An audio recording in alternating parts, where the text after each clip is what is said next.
Top 5 ways to keep a man in a relationship. Respect, space, feminism, loyalty, and then what's the last one? Oh, fun. You know, guys want options, so always know that if you want to like fuck another female, like y'all can fuck another female. He don't gotta cheat. Y'all can do it together, but the female has to be open. The female gotta realize that though. So like, yeah. You said feminism. Did you mean femininity? No, feminism as in like you need to be submissive to your man. Like if your man wants something, you go get it. Not, oh, you gotta question your man and ask everything, why this or why that or why you gotta do this. Like if he asks you for something, just go do it.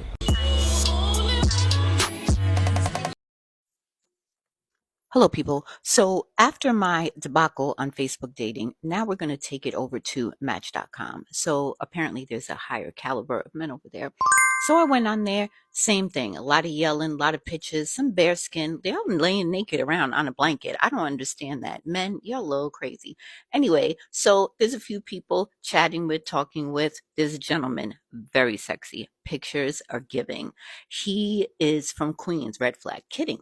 Anywho, we exchange information. We start chatting. He's got the queen's voice. Like, if you know, you know. Okay. So he's extremely sexy. A lot seems to have things in common, but I'm noticing he's an alpha. I'm an alpha. It's hard. So by that, I mean, I'm used to being a man relationship. Not saying that I haven't had good men, but he is a alpha. Okay.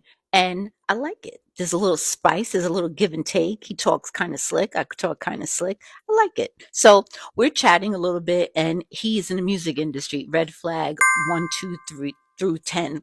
But that's okay. Okay. So of course we're going to do the whole thing. We're going to meet. But before that, he is going to Vegas with his boys for something. I use the term boys, men. He's a man. So gets to Vegas, it's a lot of good morning queen, good morning king, blah, blah, blah. Everything's going good. He's in Vegas. He calls me one night and he's like, when I come back, we're going to get together. And I'm like, absolutely. Talking with the fellas, hanging. All right, we're getting ready to go out. I'll talk to you later. Okay, have a good night. I hang up and no sooner the phone dings. Ladies know what I'm about to say. I was so disappointed because, damn, it was going good. Pick. So many questions. Were you in the room with your boys with your dick out? Were you going through your stockpile of pics? What made you think in that conversation that I wanted to see a picture of you? But anyway, thank you. So what I chose to do is ignore it. Red flag 78, my part. But I chose to ignore it. You can't unring a bell, but I can choose to act like I didn't hear it. And that's what I did. Okay. Fast forward, he's back in town. We do not speak of said dick. Okay. A lot of talking, gets a little slick. He's talking a little sexy during these conversations, but I'm not feeding into it because I don't want to go there. I don't know you like that, sir. Okay. Fast forward, he's coming back to town. We're going to meet for a date. 6 o'clock. Now I think that's pretty lame with the D pics. I'm not really into that and have never been. But she did just say she just met this guy, so this guy can kind of do what he want to do. So I'm glad she didn't say anything about it. But you see how when a woman is really set on being with a guy, she'll bypass all kind of red flags just to be with that particular man, the man that she wants. But like I said, there's also a guy who she just met, and this is a woman who says she's 50 plus, so she knows that she's running out of a lot of dating options anyway. So she shouldn't be trying to, find any little thing to nitpick about, especially when she just met the guy. So earlier this year, I ended a relationship and cut off an engagement from a great man. He was a good man. He loved God. He was a praying man. He loved and adored me. He was there for me. He was handsome. He was well educated. He didn't have any kids. He checked all the boxes. But there was still something missing. And I just knew that I could not go through with this marriage. There was just something that did not connect. I felt that there should have been a connection between he and I in order for me to be his wife. And so I cut off the engagement.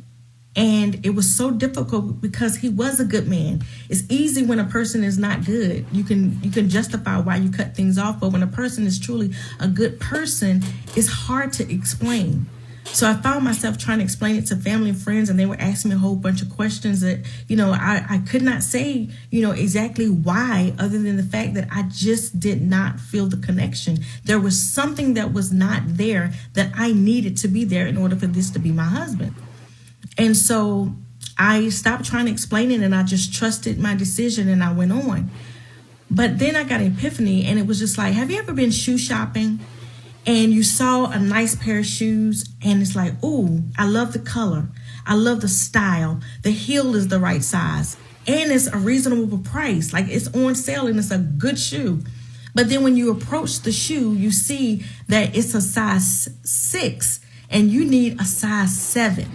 Does it take away from the fact that the shoe is a good shoe?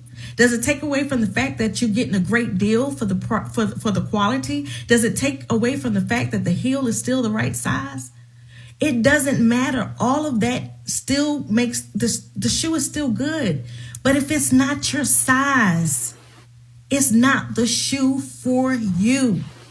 And so that is what I had to accept. Yes, he was a good man. But what that feeling was is that he was not a great fit for me.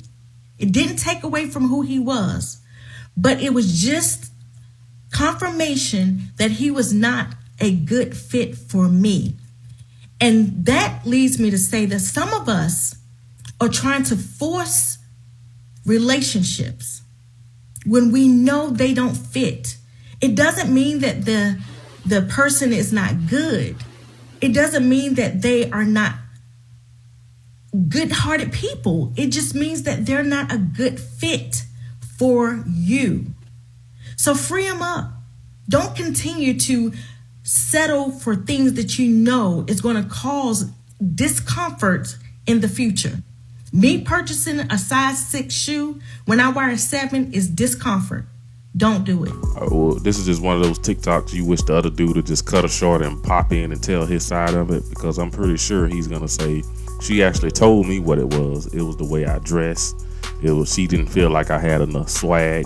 She thought I was way too nice to her. She actually told me about some of the men that she dated in her past, that they was actually little Roros and little Tay-Tays. So I'm pretty sure she was telling this man that she wanted to get away from that and try something different, date a normal guy. But the normal guy, he didn't give her that excitement. And you see how toxic it is for her that she can't even put her finger on what went wrong. When she really do, she know what went wrong. She just didn't want to say it. That's why she kept repeating herself. But women like this will always get rid of the good guy. If I go end up in a situation with the bad guy, have multiple children from him, and then look back later and say, man, I really lost a good guy. He was good to me. She's definitely going to look around one day and regret this one for sure. But that's all I got in this video. Don't forget to hit that subscribe button on your way out.